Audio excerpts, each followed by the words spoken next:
నీకెప్పుడైనా ఇలా అనిపించిందా? నేను బాగాలేను లేదా నాలో లోపాలు ఉన్నాయని. అలా అనిపిస్తే ఓ చిన్న కథ చెబుతాను. అది నీ ఆలోచన మార్చే అవకాశం ఉంది. ఒకసారి ఓ ఊరిలో ఓ బోయవాడు ఉండేవాడు. ప్రతిరోజు నదికి వెళ్ళి నీళ్లు తీసుకెళ్ళేవాడు. వాడు భుజాలపై 2 పెద్ద కుండల్ని కట్టేసుకొని తీసుకెళ్ళేవాడు. ఆ 2 కుండల్లో ఒకటి మామూలుగా బాగానే ఉండేది. ఇంటి వరకు నీళ్లు కారకుండా తీసుకెళ్ళేది.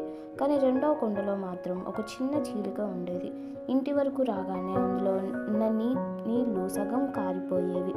ఇలా చాలా రోజుల పాటు జరిగింది. పర్ఫెక్ట్ కుండకు మాత్రం చాలా గర్వం, కానీ ఆ చీలిక ఉన్న కుండ మాత్రం ఎప్పుడూ బాధపడేది.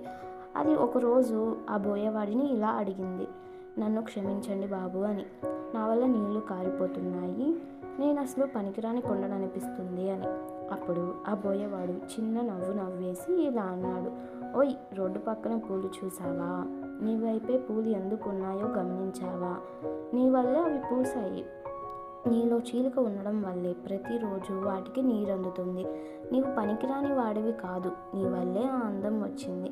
మనల్ని మనం నిందించుకునే వారం కాబట్టి ఇతరుల జీవితాల్లో నుంచి మార్పు తీసుకొని రాగలము.